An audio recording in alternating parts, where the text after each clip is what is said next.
All right, here we are at another episode of Flipping Houses for Rookies. Morning, Bill.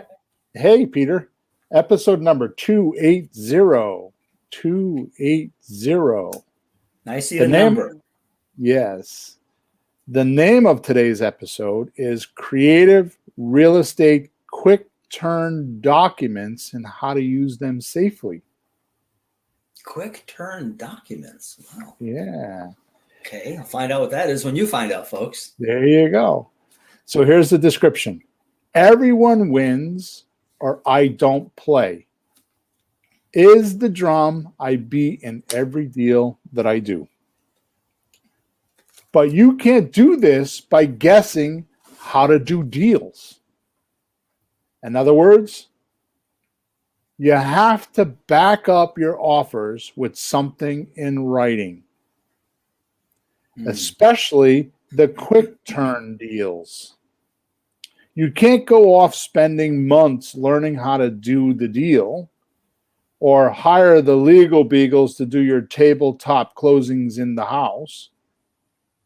In podcast number 278, called Never Revealed Before, Savvy Creative Real Estate say that again. Never Revealed Before, Savvy Creative Real Estate Deal Structuring, I talked about how this, we talked about all this, right, Peter? Yeah.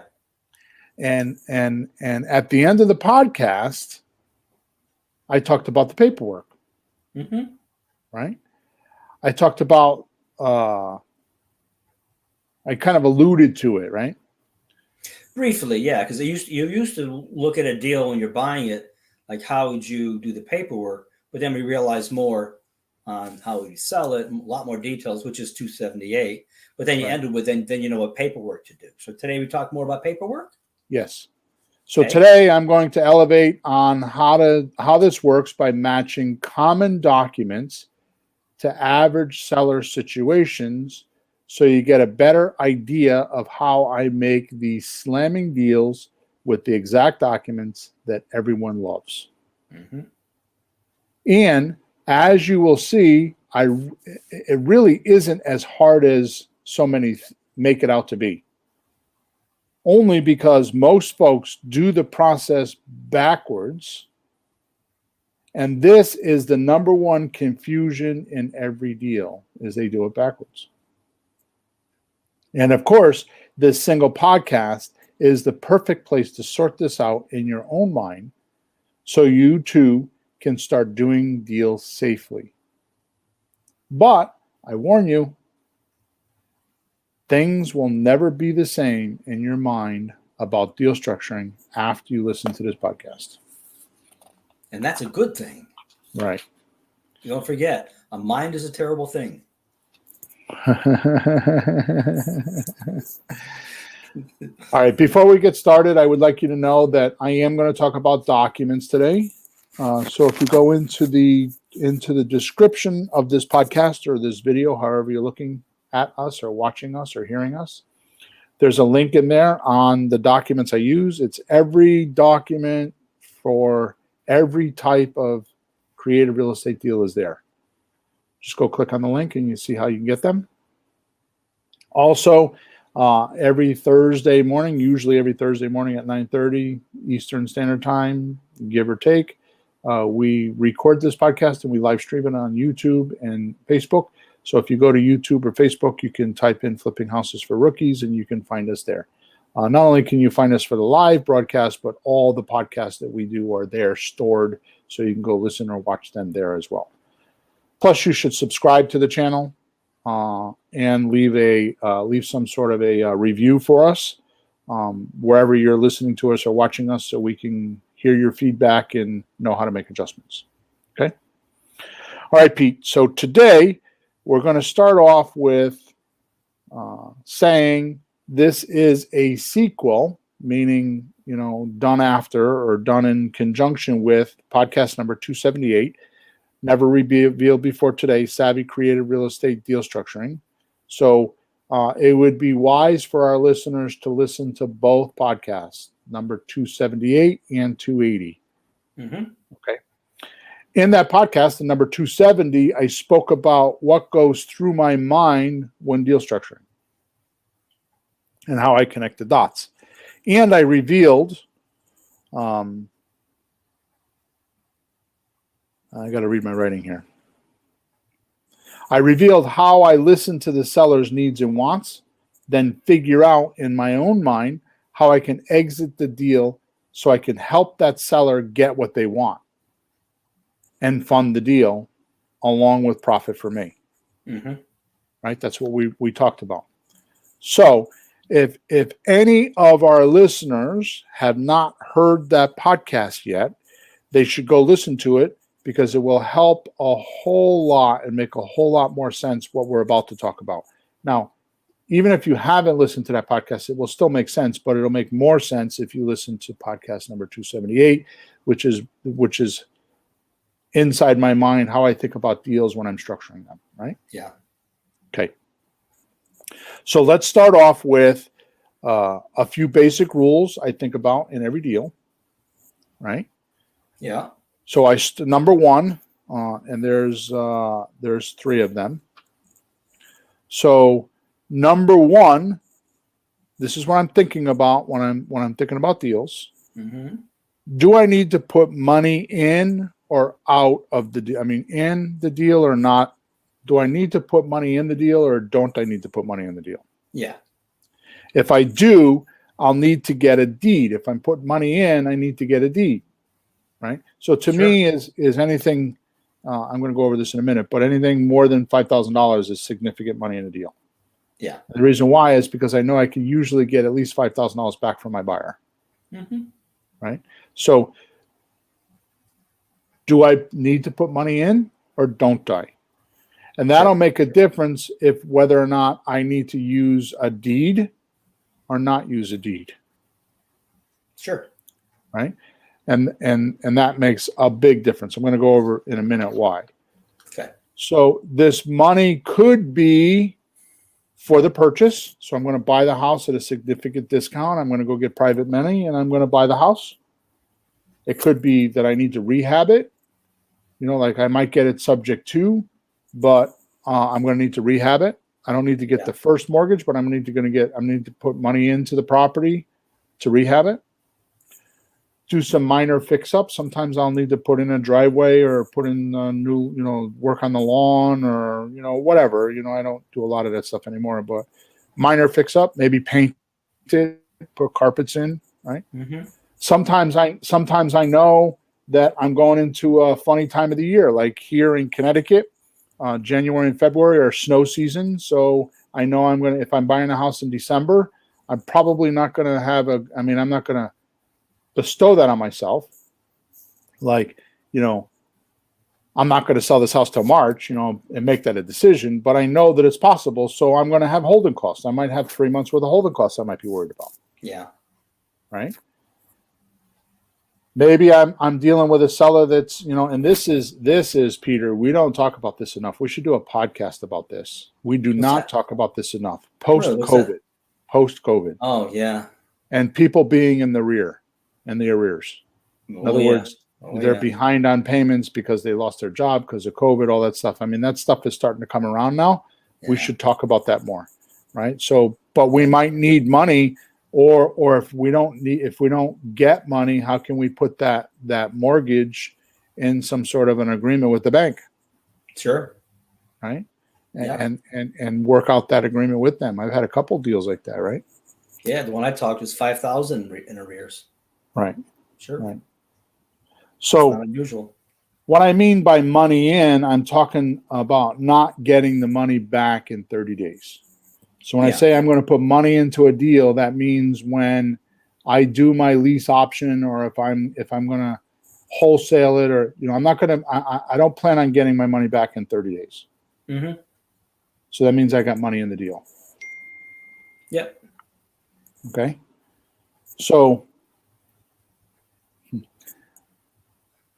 T-Mobile just sent me a text that I've used 80% of my hotspot for the month. Uh-oh. Well, we're going to be talking fast today. Go ahead, Bill. We're going to be talking fast today.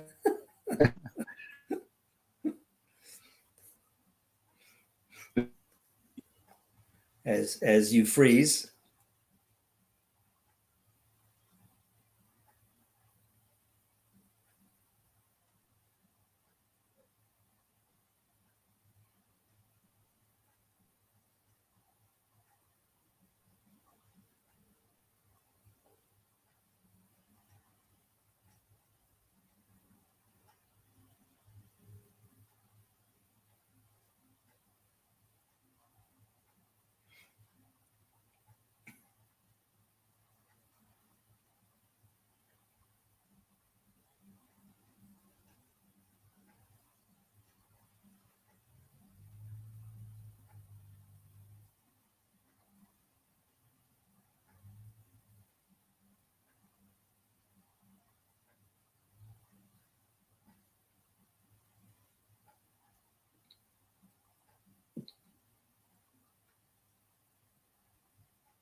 Okay, I'm back. Here So we sorry are. about that. Yeah, sorry about that. Keep losing my signal here. At least you're All right. frozen with a smile on your face. So number one is how much money am I putting in the deal? And that depends on how I'm going to do the paperwork. So Sure. if I'm going to put a lot of money in, I'm going to want to get a deed. If I'm not, then I don't have to worry about it. Okay. Mhm. Number two concern is how confident am I that I can sell Mhm. or find a buyer based on the seller's requirements Yeah. to buy? Yeah. Right? How confident am I that I can sell this property? And that'll make a difference in what type of paperwork I'm going to use. Sure. Do I want to obligate and stick it out and know I'm going to make money? Or do I want to just kind of test the market out and have like kind of a loose agreement where if I don't buy it, I don't get hurt? Sure. Number three, the money now, money monthly, money later dictates how much time I can mess around with this deal. Right? Yeah. Which affects which documents I'm going to use. So the quick turn deals that I'm talking about are the slot deals. You get in, you get out, you do the deal quick. So you don't want to be messing around with doing deals that you need to do a lot of paperwork with. You want to do quick turn real estate deals. So in other words, you're going to do your lease and your options, and you're going to get in and out. So you don't need a lot of heavy duty, heavy lifting paperwork. Mm-hmm. Right? That makes So sense. So this is the part where things are backwards for most people. We talked about this a lot in episode 280. So what happens is they think they need the docs to structure the deal. So I know a lot of new guys will come in and they're like, "Oh my God, what documents do I use?" They think they need to understand the documents before they can make a commitment to the deal. Right? It's a common problem. Yeah. Actually, once they know the exit strategy, the docs set the deal up for that strategy. Right? So knowing how you can sell, as you put it in the last podcast, the exit strategy, knowing who your seller is and how many of them are there is important. Buyers? Yes, I said sellers. Yeah. I meant buyers. Yeah. Buyers. Yeah. So knowing how many buyers you have Mm-hmm. and willing to lunge at this deal because it is a deal.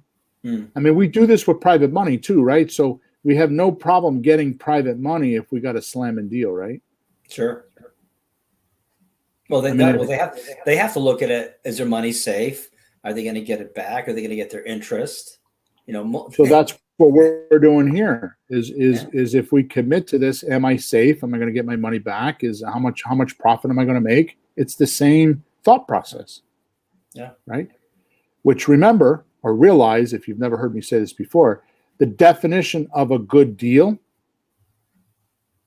is a lot of exit strategies.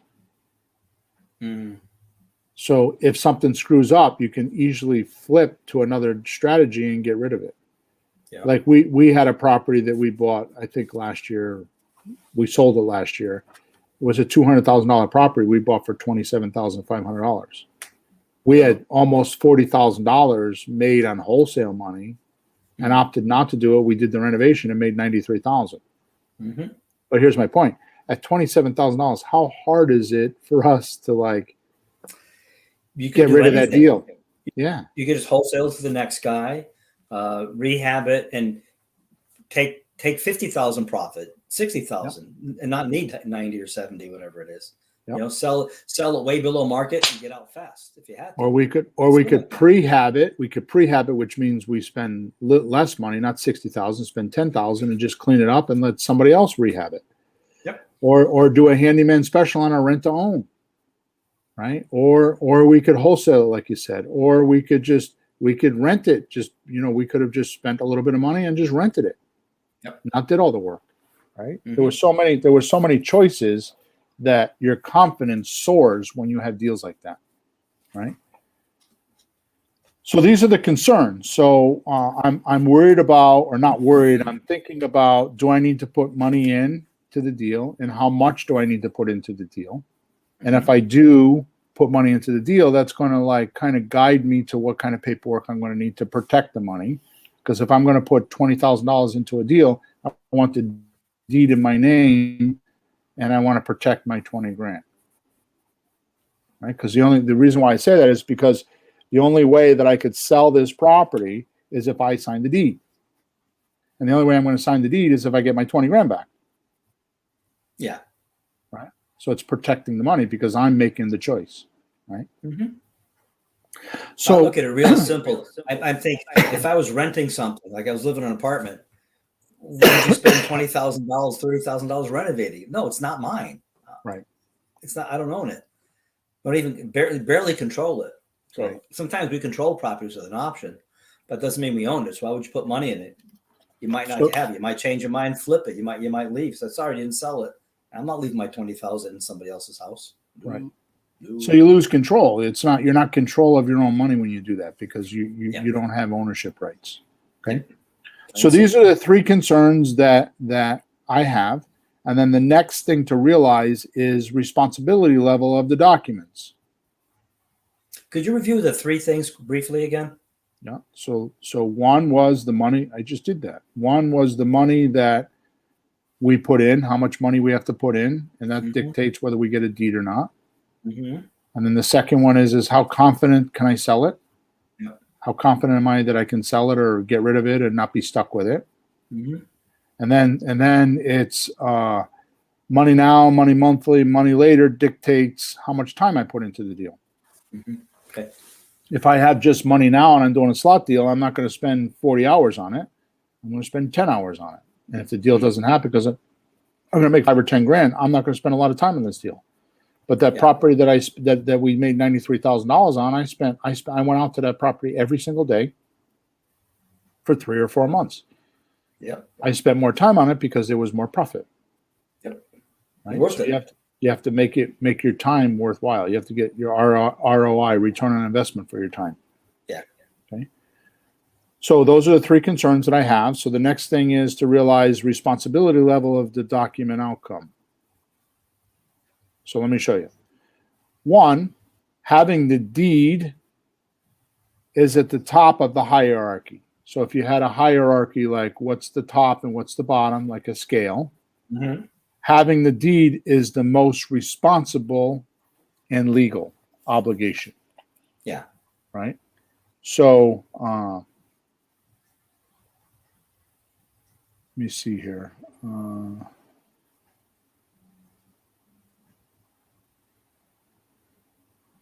Okay, I wrote something at the end of the podcast that describes that better, but we'll wait till we get there. So once you have the deed in your name, it's the most control or the most responsibility.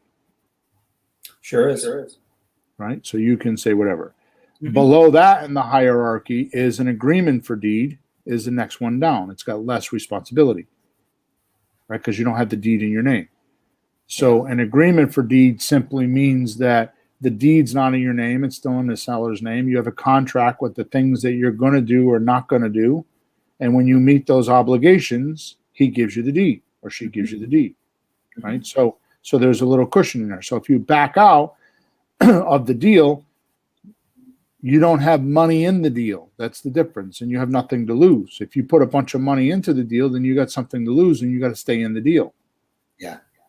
Right. So you're in an agreement that you don't want to have. So basically, here's what happens, Pete. These hierarchies are determined by how much confidence you have in the outcome. That makes sense.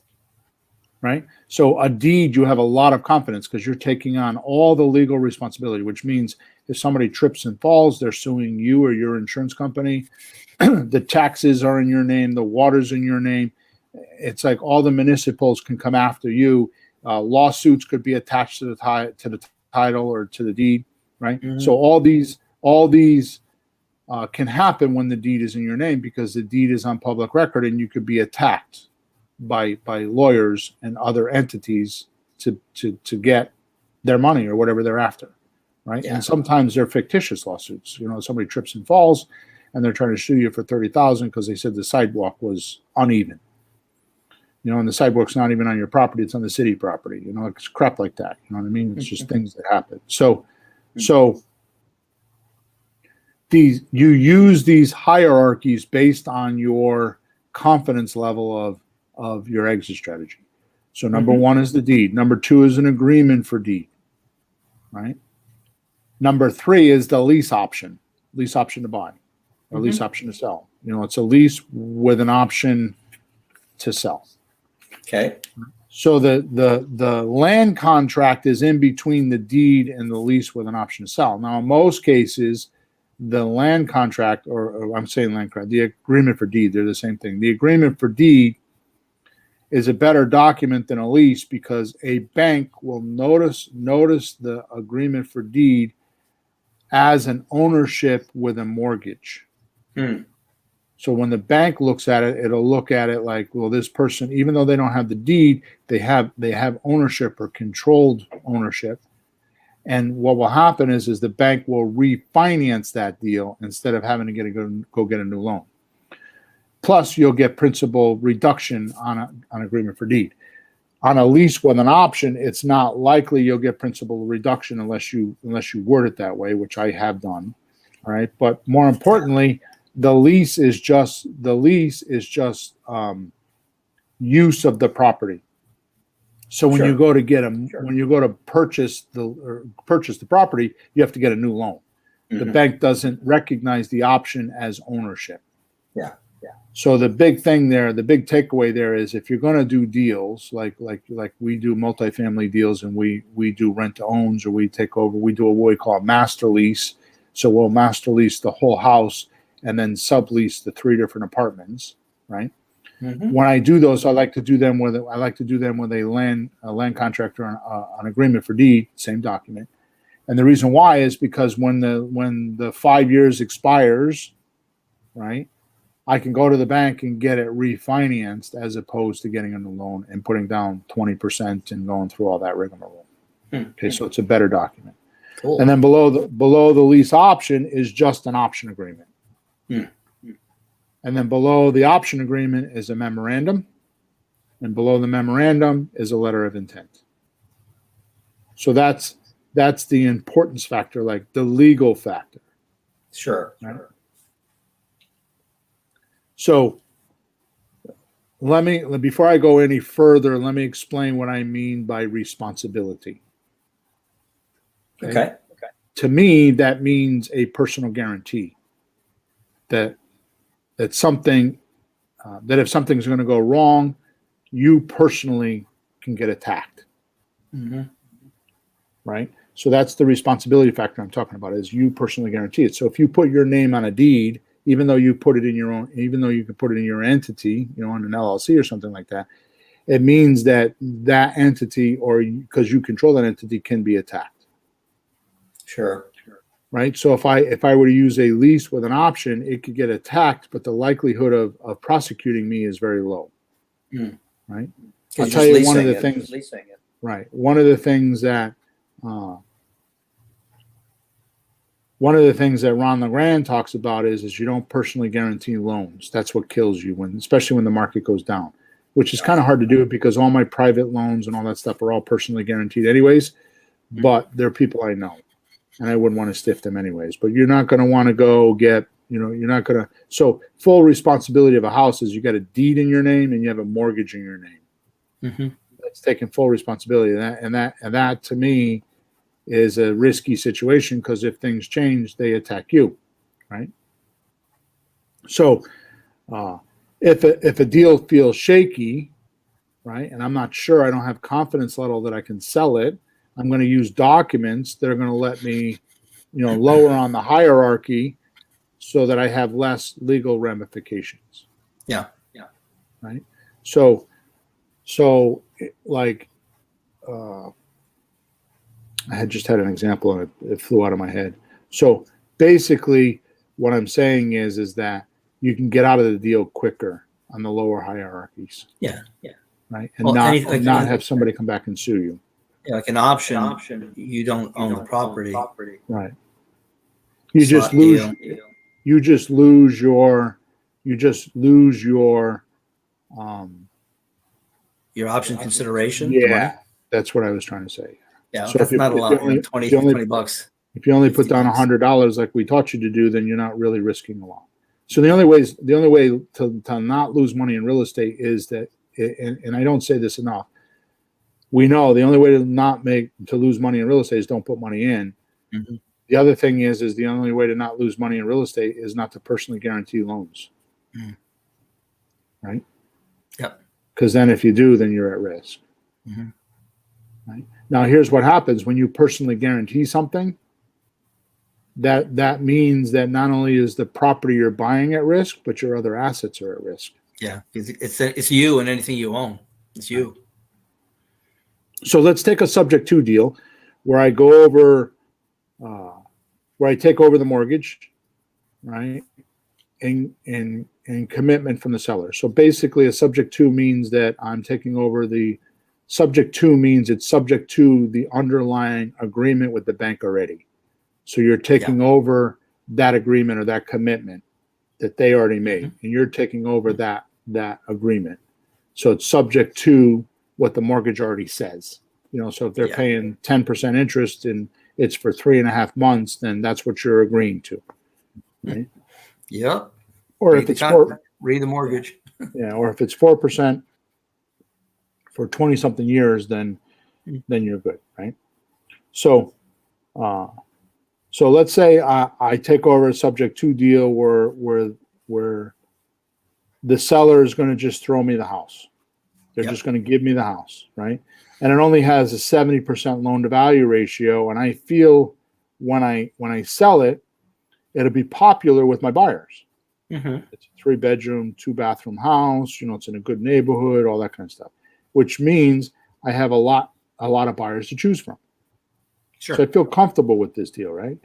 And I don't need more than $1,000 to do the whole deal. Mm. Well, I can do a standard subject to document. There's 6 documents to do subject to. I can do a standard subject to kitchen table closing. Mm-hmm. Because they're willing to just sign the documents. The deal is good. I don't mind putting the deed in my name because the payment is low. The money is low. There's not a lot of risk to the deal because I know I have a lot of buyers that I can choose from because it'll be a popular house. Mm-hmm. Right? So I don't mind putting that deed in my name. Right? But if you take the same deal, right, and now the seller wants to have an attorney review the deal, right? We talked about this in the last podcast. Mm-hmm. So the likelihood of the attorney saying, yeah, sign over your mortgage and put the deed in somebody else's name, they're going to be like, no, because they don't understand trusts and they don't understand what we do. 99% of all attorneys don't know what a property trust is or have to be educated on it. Yeah, because it's not used a lot. It's not used a lot. That's why. Because the only thing that's in a property trust is that property. So the property trust gives us the ability to put a deed in it and own it. Yeah. That's all it does. It has nothing else in it. If an attorney starts talking about social security numbers and tax IDs and all that for a trust, he's doing the wrong type of trust. The property trust we do, we have a document called the warranty deed of trust. It warranties the deed, it changes ownership, and it makes the trust all on one signature. That's a page and a half long. Okay, it's an amazing document. Yep. And that's why I put the link in the chat or in the description of this podcast, because people are going to want to know more about that. Just go look at that link and you can go figure it out. Right. So in this particular case, it's the same deal. It's a slamming deal, right? 70% down, doesn't need more than $1,000, has a low payment, right? It's really good deal, except the seller says we're going to use an attorney. So now I'm not going to do a tabletop closing anymore in the kitchen because the attorney's not going to like that paperwork. Not that there's anything wrong with it. He just doesn't understand it. And I'm going to lose a deal. And he's not getting paid. So nobody's getting paid, right? Yeah. He'll spook the seller. So what I'm going to do is I'm going to sign a purchase and sales contract with them in the house. And I'm going to go do a regular closing, and I'm going to do a wraparound mortgage with them, which means that so suppose in this case, I'm giving them $1,000. So I'm paying them $1,000 above it. So the wraparound mortgage says, I'm going to take over your mortgage payment for $120,000 and $1,000 plus that. So I'm going to pay $121,000. And so there's a loan for $1,000. I mean, there's a $1,000 part plus the $120 part. And I'm going to give you $1,000 down payment.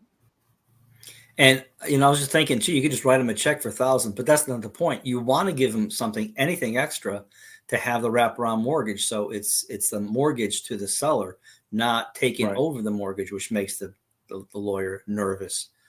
It makes sense that way. Exactly.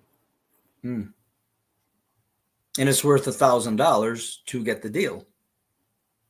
Right. Okay.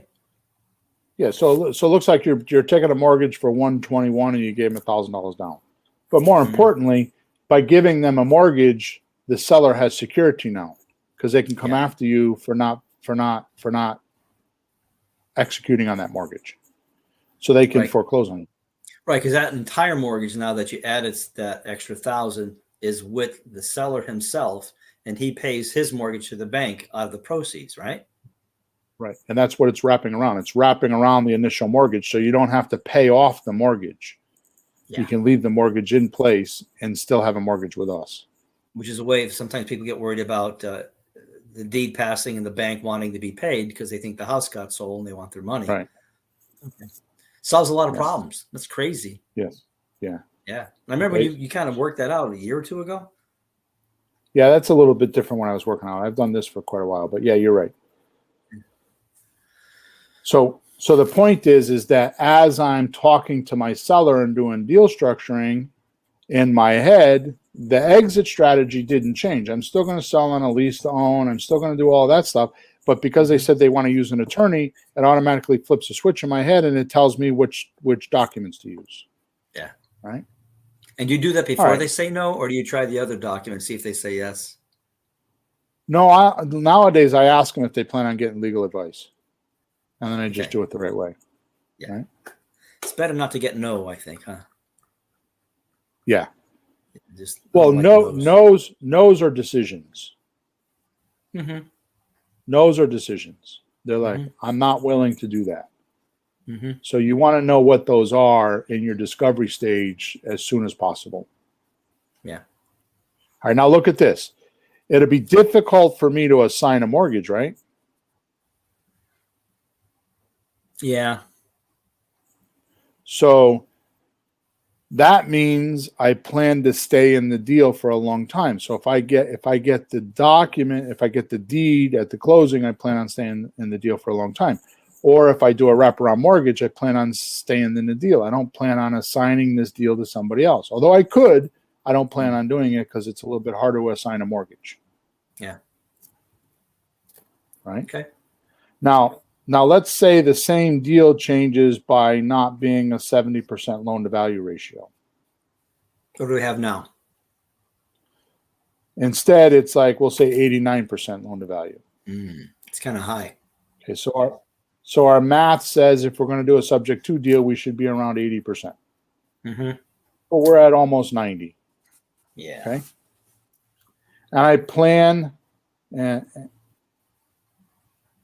I don't want the deed in my name. I don't need to have the deed in my name. I'm not worried because I'm not putting any money in. I only have $1,000 I'm going to invest in this thing. I don't really need the deed in my name. Okay. Right. So I have a question in my mind. If I can find a buyer that will pay this new elevated price. Right. So will it be less popular for my buyers because of the price? I don't know until I bring it to the market, right? Right. You don't want to do that So if you already committed. So when I'm doing the deal structuring, I have these questions in my mind. Yeah. I know I keep cutting in and out, so sorry. So I know I have these questions in my mind, right? Mm-hmm. Are you with me? Yeah. You hear me? Yeah. So when I'm doing this deal structuring, I have these questions because they owe 89 or 90% of its value. Technically, based on our 7 deal strategy, I should be doing an option agreement with them, but I'm planning on doing a subject to with them. Yeah. So I want to be able to do that because they're willing to just give me my payments and turn this house over to me. Or most important, they're nervous about giving me the deed. Mm-hmm. So how could I do this deal if they're not willing to give me the deed on a subject to property? Well, because I don't have any money in, I don't have to worry about getting the deed because I have no money in. Mm-hmm. So I can do an agreement for deed. Okay. Which gives me all the same strengths, except I can just write an agreement for deed, which is just an agreement that says if I do all these things, the seller will give me the deed, one of which is pay them. Right? Sure. But when I do an agreement for deed, I still get all the principal reductions every time I pay the mortgage. That's and if good. I want to go refinance it, they'll let me refinance it. So it's the same deal. It's the same subject to deal with 3 different scenarios. And all that changed was the paperwork, not the deal. Mm-hmm. And it really comes down to my confidence on what I think I can and can't do. Like the first one is a total laydown. Like, okay, it's really easy to do. So I just do a tabletop closing. The second one, well, the attorney might be a hiccup. So let me make the paperwork so it's adaptable or acceptable by the attorney. Why try to buck it? Sure. And then the third one is, well, the price of the elevation of the price elevated up to 90% loan to value ratio or 89%. Can I really sell this thing for that much money? Mm. Right. But if I do, I want to have a good agreement. Yeah. Am I back? Oh my God. Yeah, I didn't lose you. Did you lose me? Yeah. You're good. So if I do, I want to have a good agreement. So I write an agreement for deed, right? Sure. So then I put it on the market and I find out that the property is popular with the buyers. Yeah. So I just write a lease with an option to buy with my seller, and I'm good. But what happens if it's not popular with the sellers and I can only make a couple grand on the property? Mm. Well, I can take the agreement for deed and just assign it to somebody, and they give me $2,000, or $3,000, or $5,000, and I'm done. You see, but I figured this out in my discovery stage based on what the seller wants. So that's what makes me unique. Is it doesn't matter what the seller says. I always have an answer of, well, we could do this or we could do that. And in episode number 278 and now 280, I'm explaining why I can do that. Because what I'm doing, and the breakthrough is I'm looking at how many buyers, how popular will this house be with buyers? What will they be willing to pay? What will they be willing to pay monthly? What will they be willing to do for terms? Mm-hmm. Right?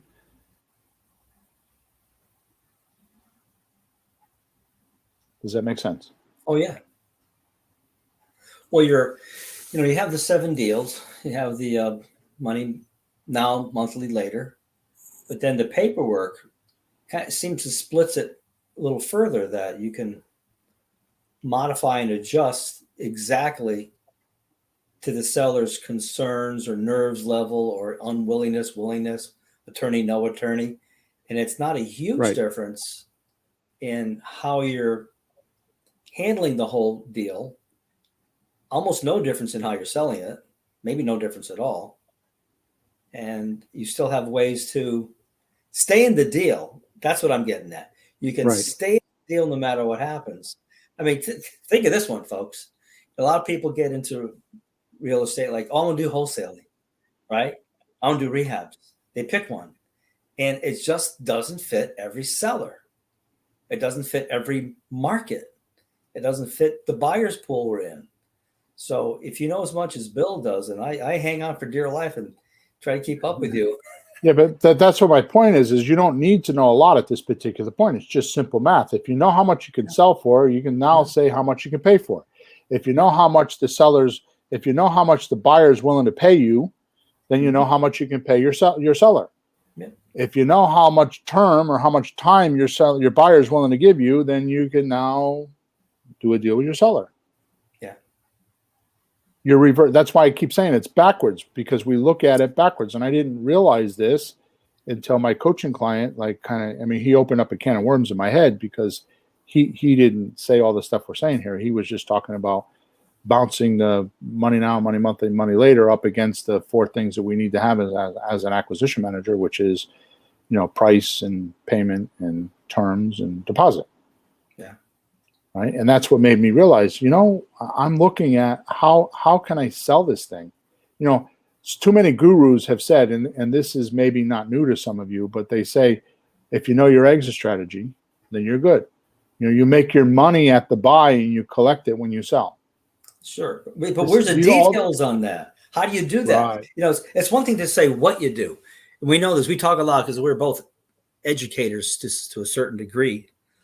And we say, you can tell somebody what they have to do, but that's cute. How?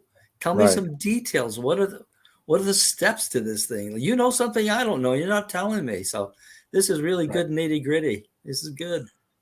So what you're doing is you're when you're talking to your seller, to reiterate it for the 100th time, you're bouncing their concerns or what they're willing to do up against the market. Mm-hmm.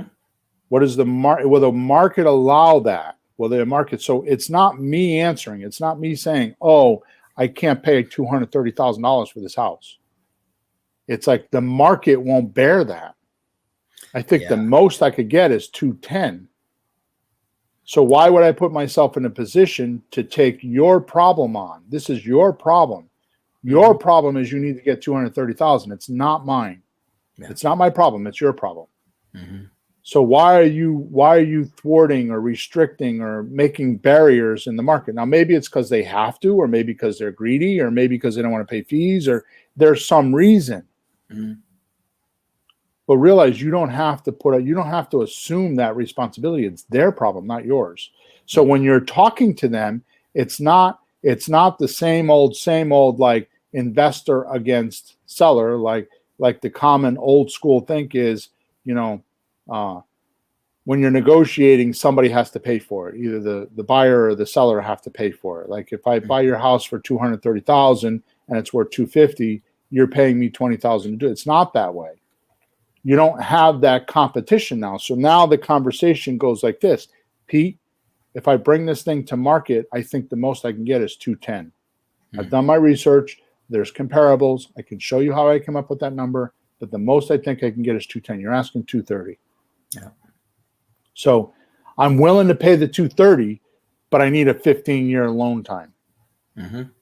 I need to be able to let the cash payments catch up with the 20,000 I'm overpaying. So I'm not going to cash out within the first 5 years. I'm going to put somebody in there and I'm going to give them a 5-year lease, and I'm going to hope they don't cash me out so I can make some money. Because otherwise, how do I make money? Yeah. And here's the punchline, Peter. Here's the punchline. Yeah. Please listen. You know this, but the listener should write this down. So Pete, if you were me in my position, would you pay the 230?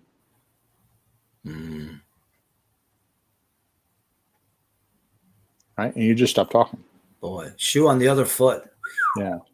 And right away they start to, they get really nasty and they're like, wah, and they just leave because they didn't like it, or they come into your way of thinking. Yeah. Well, yeah, I guess you're right. What could we do? Yeah. They either stay a jerk or calm down. Right. Which, by the way, if it's worth 210, I'll pay 220. But the thing that I'm going to do is I'm going to look at my 4 pieces, right? So I'm going to price, payments, term, and down payment. So I'm not paying any down payment. No way I'm paying that. That just eliminated if I'm paying over 20,000. So the next thing I'm going to go after is I'm going to go after my cash flow. Yeah. So I'm going to want to make up the difference. I'm going to have $700 or $800 a month in cash flow, we'll say, and that'll make up the difference, right? And I'm going to want to stretch the term out so the cash flow can pay down that $20,000 that I'm overpaying. Yeah. Right. It kind of makes it simple when you're looking at it that way. Okay. So let me catch up to my notes here.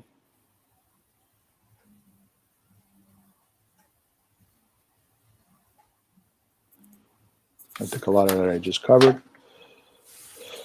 All right. So as long as the money now, the money monthly, the money later, and deposit are more than how much you pay, you make a deal. So why do I have to spend all these hundreds and thousands of hours telling people how to do deal structuring? Which is why I put in the description that I can take somebody from novice to pro immediately. I mean, do I have to teach you how to do math? I mean, 10 minus 7 means there's 3 in the between. If you're doing that in thousands, 10,000 minus 7,000 means you got $3,000. So if you look at the 4 acquisition numbers, which are price, payment, term, and deposit, and as long as you can collect more than each one of those, then you have a deal. And the more of those you can collect, the more money you make. So if you can buy for 200, sell for 220, if you can rent for 1,100 and sell for 1,600, and if your term can go for 10 years and you only give 3 years term, and you don't have to give a deposit, why do I have to teach you about deal structuring? Why are you all worried about it? You see what I'm saying? Yeah, no, we're not anymore. We're all set, right, everybody? Everybody's totally set now. Be careful, you might do yourself out of a podcast, Bill. So the more you feel confident about how you can sell, the more, and the only way you're going to do that is to bring it to the market. So if you're not confident, am I still there? Can you still hear me? Yes. Okay. You're good. The more confidence you have, the higher up the hierarchy you go. Yeah. If you have very little confidence, then you just don't commit yourself, and you tell the seller, well, you know what? I think you're asking too much money, but I'm willing to bring it to the market for 90 days and see what they say. Right. So all the options will do that. You can go check it. So what about at the top of the food chain? You just already know because you have some idea of the market. I mean, if you're doing this at all, you have to have some idea. You have really good confidence. Like if you're buying at 70 cents on a dollar, it's like when we bought that $200,000 house for $27,000. There's not even confidence. Confidence isn't even the word. It's total certainty. Folks, I wrote a check. Yeah. I mean, believe me, I've never written a check that big before. Yeah. But yeah. Yep. Right. So, I mean, think about it. When a bank lends you money, what do they want? They want they want to know how confident you are in this deal. If you're willing to put your money in, then they're willing to put their money in, right? Yeah, and they won't put their money in until you put your money in. That's what they call skin in the game.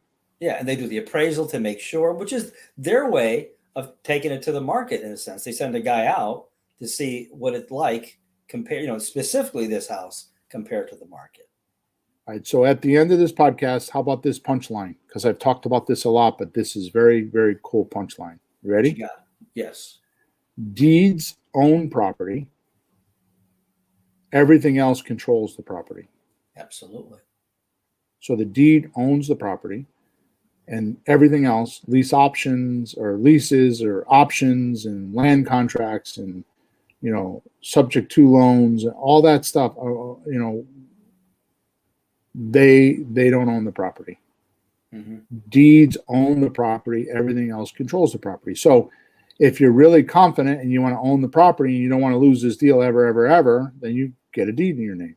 Or if you're going to put money into the deal and you want to own the property so you don't lose your money, then you put a deed in your name. Yep. If you have any doubt or lack of confidence or anything like that, then you just control the property with an option. Mm-hmm. Or an agreement for deed, right? And there's a big difference between the two of them in the legal arena, right? If you understand this, it makes a lot of sense, right? And soon this paperwork topic will be a lot easier for you. So if you're nervous, don't put documents in your name that are going to have legal ramifications, like a deed. Mm. Just put an option in your name.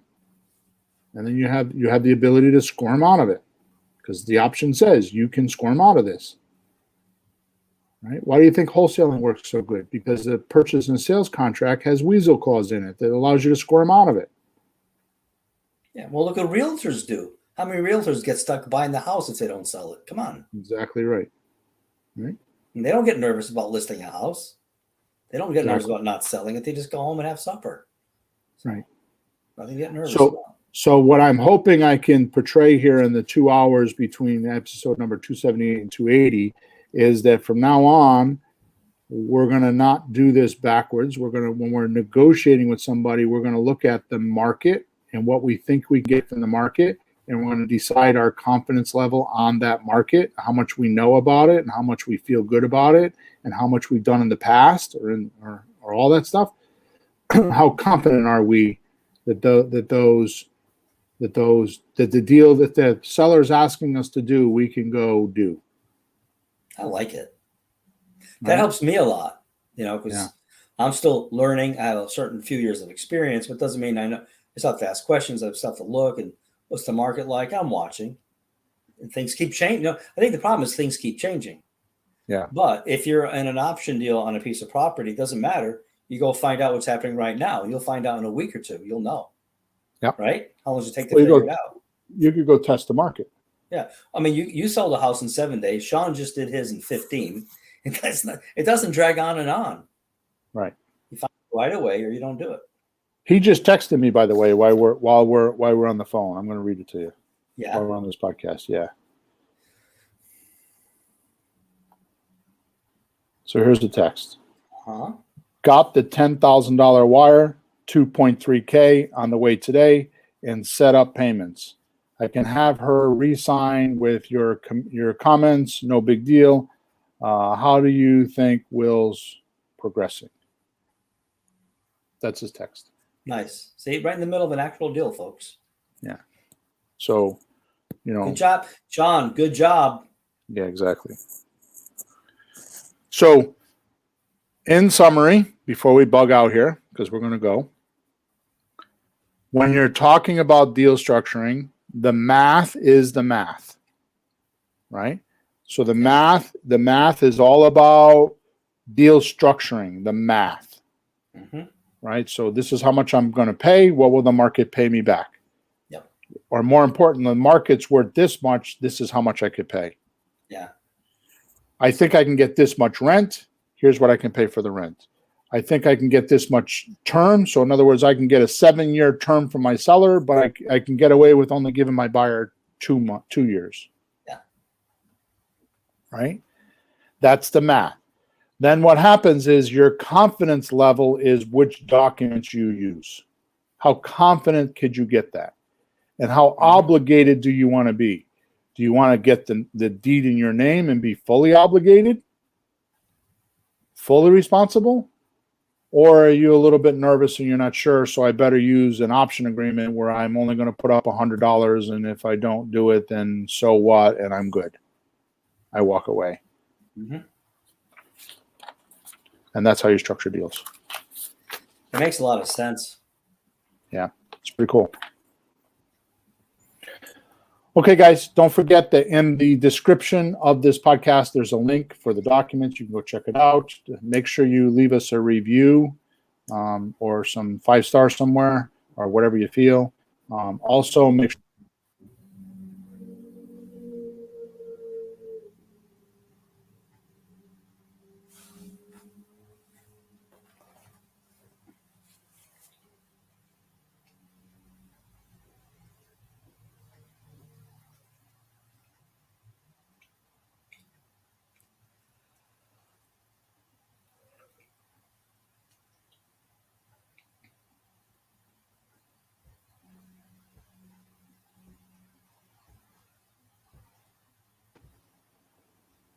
I'm in here twice. How could that be? Don't let the other one come in because you can't occupy the same space and oh, good.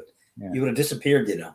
Yeah. So I was just going to end off the podcast by saying, make sure you go leave us a review. Make sure you subscribe to our channel wherever you listen to us. One of the things I haven't talked about, Peter, is about a month ago, I realized that we weren't on Spotify. I don't know how we were not on Spotify, but now we're on Spotify and we're picking up some listeners there too. So make sure that you subscribe to the channel wherever you're listening to us or watching us. I really appreciate it. I know Peter does too. Really appreciate the support. I think we're well into 1.5 million downloads, so we have quite an audience that we have listening to. I keep losing the internet, so I'm going to bug out. So thank you for being with us, and we will talk to you next week. Adios. Bye.